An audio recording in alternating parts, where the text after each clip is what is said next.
আজকের এই স্বল্প নোটিশে মিরপুরে যে জনসমাগম, এই জনসমাগমই প্রমাণ করে মিরপুরের মানুষ তাদের দাবি আদায়ে সোচ্চার। মিরপুর মানুষ এটা বোঝাতে চেয়েছে আমরা যে কোনো সময় আমাদের অধিকার আদায়ে রাস্তায় নামতে মোটেও কুণ্ঠিত বোধ করি না। সেই লক্ষ্যে আজকের এই সমাবেশ।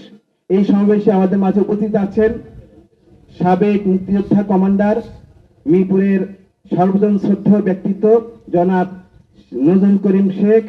আমাদের মাঝে উপস্থিত আছেন বাংলাদেশ জামাত ইসলামী কুষ্টিয়া জেলা শাখার সম্মানিত নায়েবে আমির, মিরপুর ভাইমারার এমপি নমিনি জনাব মোহাম্মদ আব্দুল গফুর।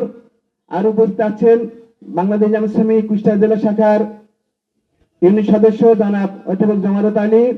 উপস্থিত আছেন মিরপুর পৌর বিএনপির আহ্বায়ক জনাব আব্দুর রশিদ। উপস্থিত আছেন সিনিয়র যুগ্ম আহ্বায়ক মোহাম্মদ ইব্রাহিম আলী সহ আরো যারা আছেন সবাইকে শুভেচ্ছা জানাচ্ছি, সবাইকে অভিনন্দন জানাচ্ছি এই কারণে যে আপনারা এই স্বল্প নোটিশে এখানে এসে আপনাদের জানান দিয়েছেন যে আমরা এই মিরপুর স্টেশনটি চালু থাকুক, মিরপুর স্টেশনে স্টেশন মাস্টার নিয়োগ হোক, মিরপুর স্টেশনটির উন্নয়ন হোক, এটা আমাদের প্রাণের দাবি।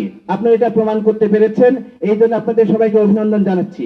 পাশাপাশি আমরা সরকারকেও জানাতে চাই, আমরা রেল কর্তৃপক্ষকেও এটাই জানাতে চাই, মিরপুর স্টেশনটি অত্যন্ত গুরুত্বপূর্ণ একটা স্টেশন, যেটা আপনারা পূর্ববর্তী বক্তাদের কাছ থেকে শুনেছেন।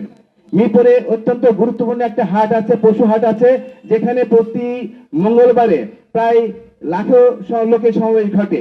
মিরপুরের একবারে স্টেশনের সংলগ্ন একটা উপজেলা পরিষদ আছে।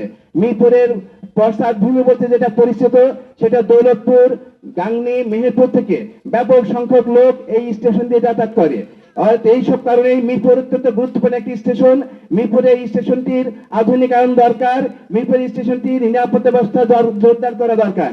সর্বোপরি মিরপুর এই স্টেশনটিতে স্টেশন মাস্টার নিয়োগ করা খুবই জরুরি। আমরা সরকারের কাছে আহ্বান জানাতে চাই, আর অতি জরুরি ভিত্তিতে মিরপুরে একজন স্টেশন মাস্টার নিয়োগ দেওয়া হোক, মিরপুর দুইজন স্টেশন মাস্টার নিয়োগ দেওয়া হোক। যদি এটা করা না হয় তাহলে মিরপুরবাসী তাদের দাবি আদায়ের জন্য যে কোনো ধরনের কঠোর কর্মসূচি দিতে প্রস্তুত আছে ইনশাআল্লাহ। আজকে আমরা যে পরিমাণ জনগণ উপস্থিত হয়েছি, এটা আমাদের শুধু নমুনা মাত্র। মিরপুরের প্রয়োজনে মিরপুর থেকে হাজার হাজার লোকজন এসে এই জায়গাতে অবস্থান গ্রহণ করতে মোটেও কুণ্ঠিত বোধ করবে না। আমরা সরকারের কাছে আহ্বান জানাচ্ছি, আসুন ওদের দেরি না করে যত দ্রুত সম্ভব মিরপুরে স্টেশন মাস্টার নিয়োগ দিন। মিরপুরের এই উন্নয়নের জন্য দ্রুত পদক্ষেপ গ্রহণ করুন, পরিকল্পনা গ্রহণ করুন। এবং মিরপুরের যে স্টেশনটি আছে, এটা আমাদের পূর্ববর্তী বক্তা বলেছেন মাত্র 8টি ট্রেনের বগি থামান মতো স্পেস আছে, অথচ এখন ট্রেনে 14টি বগি সংযুক্ত করা হয়। এখন আমরা হিসাব করে দেখেছি 6টি বগি থাকে স্টেশন প্ল্যাটফর্মের বাইরে, যেখান থেকে উঠানামাকে অত্যন্ত জটিল একটা অবস্থা, সেখানে অত্যন্ত ঝুঁকিপূর্ণ একটা অবস্থা। এই অবস্থা থেকে মিরপুরকে মুক্ত করে মিরপুরকে একটা সুন্দর স্টেশন উপহার দেওয়ার জন্য সরকারের প্রতি আহ্বান জানিয়ে আমি আমার কথা শেষ করছি। আর সকলকে উপস্থিত হওয়ার জন্য বাংলাদেশ জামাত ইসলামীর পক্ষ থেকে ধন্যবাদ জানাচ্ছি।